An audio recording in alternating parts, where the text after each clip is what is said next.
टीका लगाने की आ गई तारीख।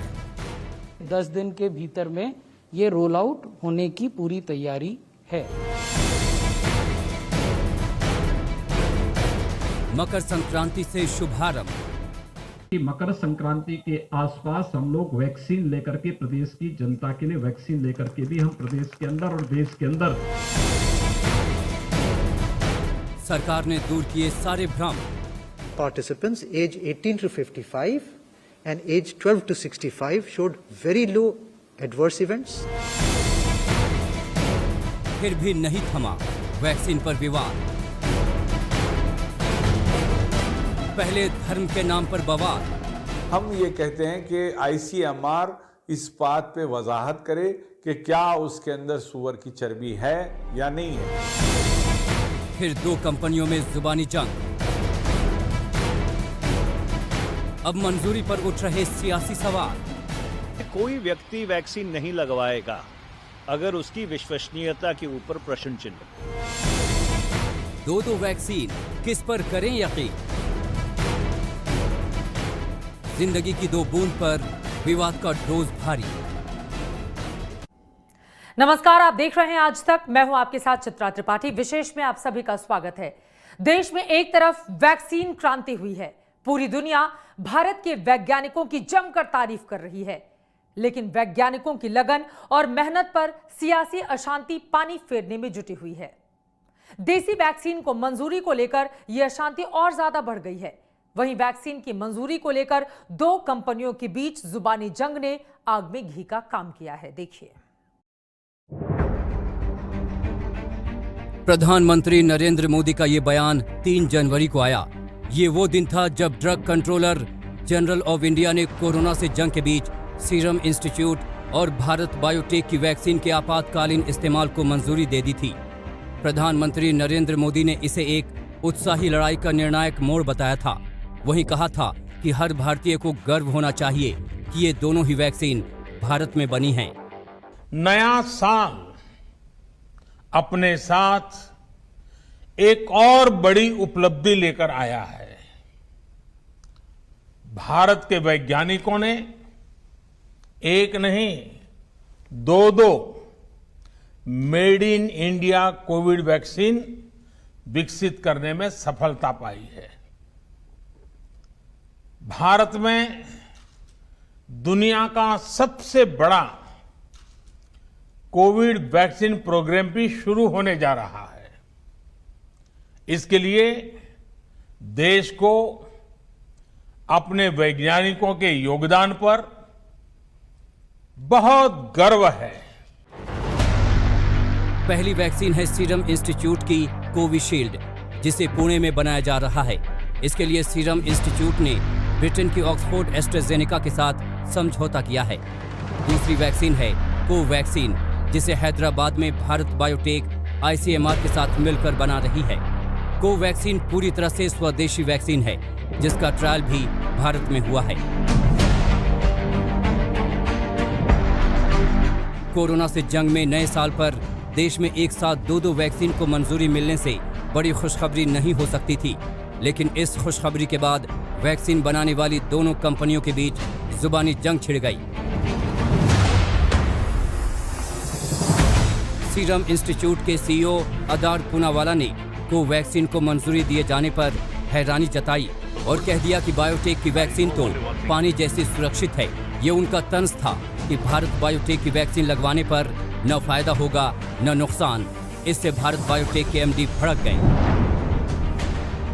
Well, it was a surprise because we thought that all companies have to conclude their efficacy studies. But if the government has decided in an emergency to license something which is safe, that's entirely their decision. I don't know what word to use, but that's something you have to ask them. I really can't comment on that. We put all transparently every data when we submitted to each committee and when we got approval, when we had done the trial, everything is put in the plan. People question, oh, we are not transparent. I don't know what is transparency to me. When I put everything in the black and white like this, people still question transparent because Indian scientists are cheap people. ऐसे समय में जब देश vaccine के आने को एक शुभ संकेत के तौर पर देख रहा था, तब दो कंपनियों के बीच वैक्सीन को लेकर तू मैं कोई मामूली बात नहीं थी। कोरोना की वैक्सीन करोड़ों लोगों की जिंदगी बचा सकती है, लेकिन जब एक कंपनी का सीईओ दूसरी कंपनी के वैक्सीन को पानी बता दे तो लोगों के मन में संदेह उठ सकता है।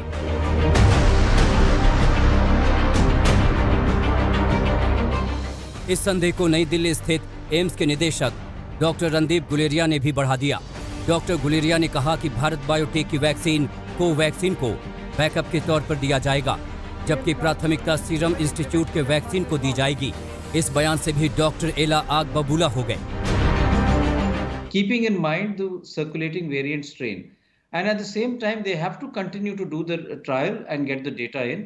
So once that data comes in, we will be able to be more confident as far as the safety and efficacy is concerned. So I think in the beginning it will be basically Serum Institute of India, the AstraZeneca vaccine which will be given. Everybody comes in the TV channels now. They talk about everything what they want to. And everything they throw mud into TV. And now we are now waiting to clean up all our courts now. It's a sad part. There's no backup in this world anywhere. For humans, there is no backup. दुर्भाग्य से जब made in India की दो vaccine को लेकर देश में ये विवाद चल रहा था, जब वैज्ञानिकों की महीनों की मेहनत पर सवाल उठ रहा था, तब दुनिया वैक्सीन बनाने में भारत के वैज्ञानिकों और राजनीतिक नेतृत्व की तारीफ कर रही थी। माइक्रोसॉफ्ट के सह संस्थापक बिल गेट्स ने सोमवार को ट्वीट कर कहा, कोविड-19 से दुनिया की जंग में भारत की वैज्ञानिक पहल और वैक्सीन निर्माण की क्षमता को देख खुशी हो रही है। उन्होंने अपने इस ट्वीट में प्रधानमंत्री कार्यालय पीएमओ को भी टैग किया है। इसके अलावा विश्व स्वास्थ्य संगठन के महासचिव टेड्रोस अधनम गेब्रेसस ने भी ट्वीट कर भारत की तारीफ की। उन्होंने लिखा, कोविड-19 महामारी को खत्म करने के प्रति अपनी प्रतिबद्धता जताते हुए भारत निर्णायक कदम उठा रहा है। अगर हम साथ मिलकर काम करेंगे तो हर जगह प्रभावी और सुरक्षित वैक्सीन सुनिश्चित करा सकेंगे। उन्होंने भी प्रधानमंत्री कार्यालय को टैग किया है। ऐसे संदेश के साथ ही मीडिया में जुबानी जंग की खबरों ने दोनों कंपनियों पर दबाव का काम किया। सीरम इंस्टीट्यूट और भारत बायोटेक ने एक साझा बयान जारी कर विवाद को खत्म किया। इसमें कहा गया कि भारत और पूरी दुनिया के लिए कोविड-19 की वैक्सीन बनाने और उसकी सप्लाई को लेकर आदार पूनावाला और डॉक्टर कृष्णा एला ने अपनी अपनी कंपनियों की ओर से साझा इरादा जाहिर किया है। उनका कहना है कि उनके लिए भारत और दुनिया में लोगों का जीवन और उनकी आजीविका को बचाना ज्यादा जरूरी काम है। जहां अब दोनों वैक्सीन को भारत में आपात इस्तेमाल की मंजूरी मिल गई है, वहां हमारा ध्यान उन लोगों तक इसे पहुंचाने पर है जिन्हें अच्छी क्वालिटी की सुरक्षित और प्रभावी वैक्सीन की जरूरत है। ये बयान भारत ही नहीं, कोरोना से जूझ रही पूरी दुनिया के लिए एक शुभ संकेत है। भारत पूरी दुनिया में वैक्सीन का सबसे बड़ा उत्पादक देश है और भारत में बन रही वैक्सीन का इंतजार कई देश कर रहे हैं। आज तक ब्यूरो।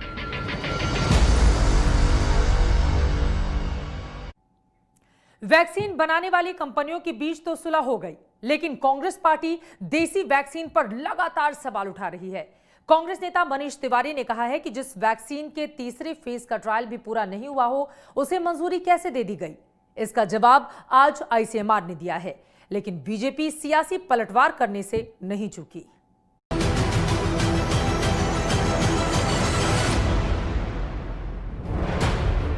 कोरोना से लड़ते लड़ते देश में वैक्सीन पर सियासी लड़ाई छिड़ गई है। जब वैक्सीन नहीं आई थी तब विपक्ष सवाल उठा रहा था कि देश में वैक्सीन कब आएगी, और जब एक नहीं दो वैक्सीन को मंजूरी मिल गई तो जल्दबाजी में मंजूरी पर सियासी बवाल मच गया है।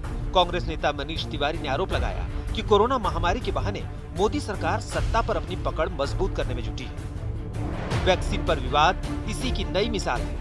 वहीं बीजेपी ने पूछा कि कांग्रेस को देश के वैज्ञानिकों पर भरोसा क्यों नहीं है। कोई व्यक्ति वैक्सीन नहीं लगवाएगा अगर उसकी विश्वसनीयता के ऊपर प्रश्न चिन्ह, और ये प्रश्न चिन्ह बहुत ही संजीदा जो एपिडेमोलॉजिस्ट हैं, वायरोलॉजिस्ट हैं, विशेषज्ञ हैं, ये सवाल उन्होंने उठाए और इससे भारत की अंतर्राष्ट्रीय छवि के ऊपर भी एक बहुत बड़ा प्रश्न चिन्ह लगा है। जब जनता भारतीय जनता पार्टी को जिताती है तो जनता पर भी कांग्रेस पार्टी को भरोसा नहीं होता है। वैक्सीन जब आता है तब वैक्सीन पे भरोसा नहीं होता है। जब हिंदुस्तान की जनता कोरोना वॉरियर के प्रोत्साहन के लिए ताली और थाली और दीप का सहारा लेते हुए उन्हें प्रोत्साहित करती है, तो कांग्रेस पार्टी को कोरोना वॉरियर पे भरोसा नहीं होता है। आखिर कांग्रेस पार्टी का भरोसा किस पे है? बंधुगण, कांग्रेस पार्टी का एकमात्र सहारा और उनका केवल और केवल विश्वास गांधी परिवार को छोड़ के और किसी पे नहीं है। मनीष तिवारी से पहले शशि थरूर और जयराम रमेश जैसे कांग्रेस के कुछ नेताओं ने कोवैक्सीन को ट्रायल कंप्लीट हुए बिना मंजूरी देने पर सवाल उठाए थे। इसी के बाद से बीजेपी विपक्ष पर हमलावर है। अब कांग्रेस ने प्रधानमंत्री नरेंद्र मोदी को ही स्वदेशी पर चुनौती दे डाली है। जब मरने की स्थिति होगी तब तो मैं जरूर लगवा लूँगा, मगर मेरा स्टेटमेंट जो मैंने दिया था उसका कोर था कि प्रधानमंत्री जी स्वदेशी की बात करते हैं, तो मेरा उनसे था कि जो अपने स्वदेशी साइंटिस्ट हैं, डॉक्टर्स हैं, उन्होंने भी वैक्सीन को इतिहास किया है। आई थिंक उसको प्रमोट नहीं कर रहे। बेटर ये होता कि जो इंडियन साइंटिस्ट और डॉक्टर्स हैं वो प्रमोट करते तो वैक्सीन हल्ती और मेरे हिसाब से सस्ती भी होती वो। इससे पहले अखिलेश यादव वैक्सीन को बीजेपी की वैक्सीन बताकर घिर गए थे। आखिरकार अखिलेश यादव को बैकफुट पर जाना पड़ा था। समाजवादी पार्टी या मेरा खुद का बयान किसी भी साइंटिस्ट, किसी भी वॉलंटियर जो लोग उसमें शामिल हुए हैं, चाहे वो किसी तरह के एक्सपर्ट्स हों, उन पे किसी पे सवाल नहीं है। सवाल भारतीय जनता पार्टी पर है, क्योंकि भारतीय जनता पार्टी ने जो जो फैसले लिए हैं वो फैसलों पर जनता को भरोसा नहीं है। अपने बयान को लेकर सफाई के बाद भी अखिलेश यादव को तंज झेलने पड़ रहे हैं। बिहार के मुख्यमंत्री नीतीश कुमार के साथ ही संजय राउत भी उन्हें नसीहत दे रहे हैं। लेकिन अखिलेश यादव इसको भाजपा का वैक्सीन बता रहे हैं, बोले नहीं लेंगे। अब देखिए भाई कौन क्या बोलता है, हमको उसमें कोई, आप तो शुरू से जानते हैं मेरी कोई दिलचस्पी नहीं है। किसी को कुछ बोलने की आदत होती है तो बोलने से वो खबर छपता है, तो इस सब के चलते लोग बोलते हैं। वो तो जिसकी जो इच्छा बोलता रहे। ये अपनी अपनी इच्छा से लोग करते हैं। शायद अखिलेश यादव जी सुपरमैन है, ही मैन है, उनको वैक्सीन की ज़रूरत नहीं है। वैक्सीन पर कोई पार्टी या नेता का शिक्का नहीं होता है। वैक्सीन को लेकर सियासी सवाल और बयान तब आ रहे हैं जब देश अगले कुछ दिनों में कोरोना के खिलाफ टीकाकरण का अभियान शुरू करने वाला है। केंद्रीय स्वास्थ्य मंत्रालय ने दिल्ली में प्रेस कॉन्फ्रेंस कर उम्मीद जताई कि 13 या 14 फरवरी से देश में टीकाकरण की शुरुआत हो सकती है। दूसरी तरफ देश भर में टीकाकरण की तैयारियां भी जोरों पर हैं। उत्तर प्रदेश में कोरोना वायरस वैक्सीन का ड्राई रन शुरू हो गया है। उत्तर प्रदेश के मुख्यमंत्री योगी आदित्यनाथ लखनऊ के राम मनोहर लोहिया अस्पताल पहुंचे और तैयारियों का जायजा लिया। उत्तर प्रदेश के शहरी और ग्रामीण इलाकों में एक साथ ड्राई रन जारी है। इसके लिए स्वास्थ्य कर्मचारियों को ट्रेनिंग दी जा चुकी है। नोएडा, वाराणसी, प्रयागराज समेत यूपी के कई शहरों में होने वाले ड्राई रन के दौरान तैयारियों का जायजा लिया जा रहा है। इससे पहले सरकार ने 28 और 29 दिसंबर को देश के 4 राज्यों में ड्राई रन किया था। अब तक के नतीजे यही बताते हैं कि सारी तैयारियां पूरी हैं। आज तक ब्यूरो। विवादों के बीच एक सवाल किसी के भी मन में उठ सकता है। सवाल यह है कि भारत बायोटेक की स्वदेशी वैक्सीन पर भरोसा कैसे करें। इसका जवाब स्वास्थ्य मंत्रालय की प्रेस कॉन्फ्रेंस में मिला। वहीं भारत बायोटेक ने भी 123 देशों के लिए वैक्सीन बनाने के अपने ट्रैक रिकॉर्ड का हवाला दिया है। देश में कोरोना को मात देने के लिए वैक्सीनेशन की तैयारी पूरी है।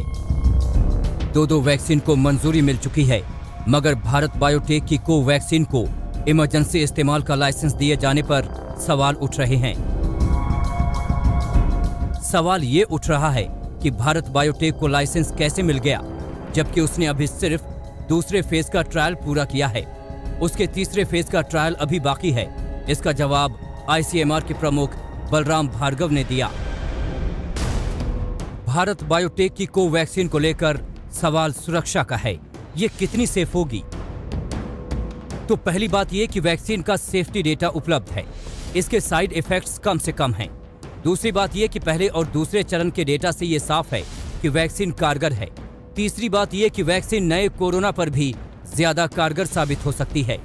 चौथी बड़ी बात कि सुरक्षित मानने की वजह से ही इसे 12 साल से बड़े बच्चों को भी दिया जा सकता है। हालांकि वैक्सीन को क्लिनिकल ट्रायल मोड में ही इस्तेमाल किया जाएगा, यानी ये वैक्सीन सबको नहीं लगाई जाएगी और जिसे लगाई जाएगी उसे मॉनिटर किया जाएगा। भारत बायोटेक के मुताबिक इमरजेंसी इस्तेमाल की इजाजत पर हैरान होने की जरूरत नहीं है। महामारी के हालात में ऐसा होता है। People are not just, I don't know why Indian companies always targeted by everybody in the world.